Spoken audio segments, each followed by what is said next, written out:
Estamos de volta aqui com o debate no 3 em 1, enquanto acompanhamos a cerimônia de posse do ministro Luiz Roberto Barroso, que daqui a pouco vai fazer o seu discurso. Enquanto esse momento não chega, nós vamos analisando, essas possibilidades, essa nova gestão na presidência do Supremo Tribunal Federal com os nossos comentaristas aqui no estúdio. E a gente tem justamente um assunto que pega o ministro Luiz Roberto Barroso nessa entrada, que é o marco temporal.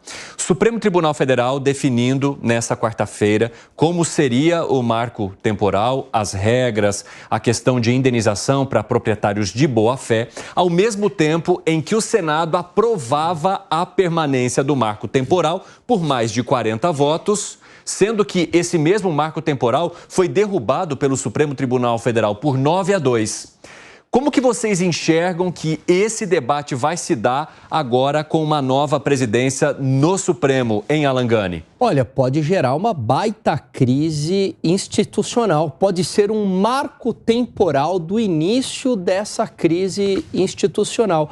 Isso já era uma questão pacificada na Constituição de 1988, volta à tona em 2009, acho que volta até com razão, porque eram áreas em litígio. O Supremo Tribunal Federal pacificou a questão. O próprio ministro Gilmar Mendes, que falava há pouco, ele era a favor dessa pacificação do marco temporal, e um argumento que eu vejo que é muito razoável, dizendo que se reavesse toda essa questão, qualquer área poderia ser passível de questionamento, porque em algum momento isso daqui já foi habitado por um povo indígena. Então eu vejo que é uma situação muito preocupante e acho que é legítimo o Congresso Nacional dar uma resposta perante o Supremo Tribunal Federal. Agora, antes de continuar nesse tema do marco temporal, eu não posso deixar de destacar com vocês uma imagem que eu percebi que me chamou muito a atenção.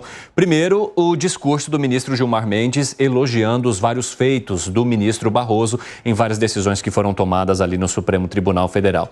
E aí, depois que esse discurso terminou, eles foram ali, deram um abraço fraternal.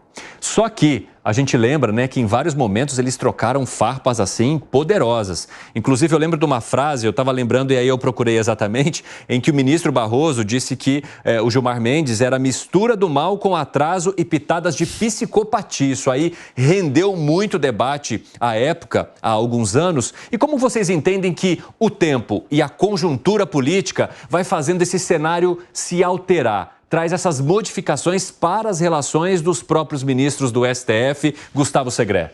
Você sabe que chamou atenção, Porque o ministro Gilmar tem mudado de visões a respeito do que ele votava, do que ele apoiava, depois mudava. Falamos aqui diversas vezes. A própria contribuição assistencial, ele teve um voto e depois fez a alteração desse voto e ele era o relator?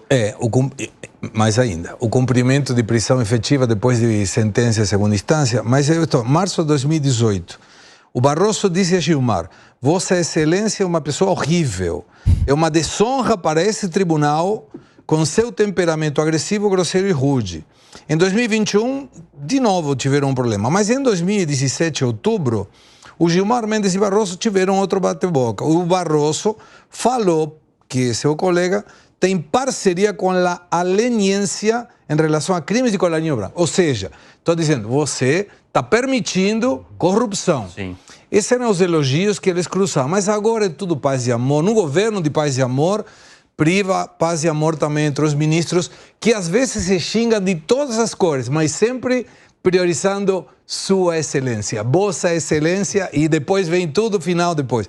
É muita falsidade. 5h25, o pessoal da rádio vai para um rápido intervalo, daqui a pouco esperamos vocês. Nas outras plataformas, seguimos. Alangani levantou a mão. Não, eu queria uma autorização, Evandro, para poder discutir assim com o Piperno, falar: Piperno, você é uma pessoa horrível, um misto do mal. Ele não é horrível. Tô brincando, brincadeira, não, jamais falaria isso se agora, não fosse uma brincadeira. Fábio Piperno, fora as indicações assim diretas, feitas a você agora, imagina, mas eu queria entender de você como é que você vê essa mudança de comportamento entre os próprios ministros com o passar dos anos, porque essa alteração não vem só na posição deles para temas que são julgados em plenário ou de forma monocrática, mas também nessa relação que eles construíram ao longo desse tempo.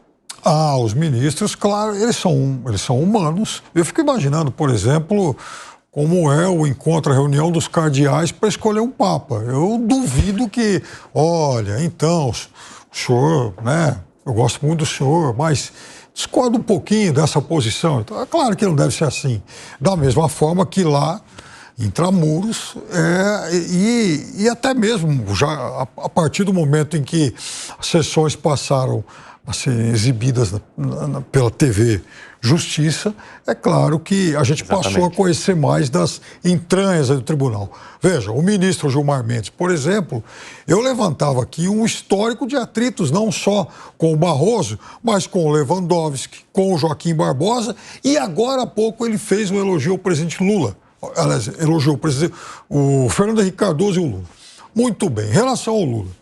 Em 2016, disse aqui já algumas vezes, foi uma decisão monocrática dele que impediu o Lula de assumir um cargo no Ministério Dilma.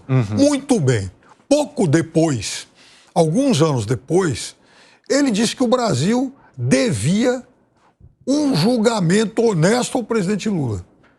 E disse mais, olha, eu me enganei, eu fui induzido ao erro por aqueles fatos e tal, apontados naquela fase inicial lá da Lava Jato. Hoje, ele fez um elogio ao presidente Lula. Então, de 2016 para cá, olha quantas mudanças Gilmar Mendes já nos brindou em relação a esse personagem, Luiz Inácio Lula da Silva.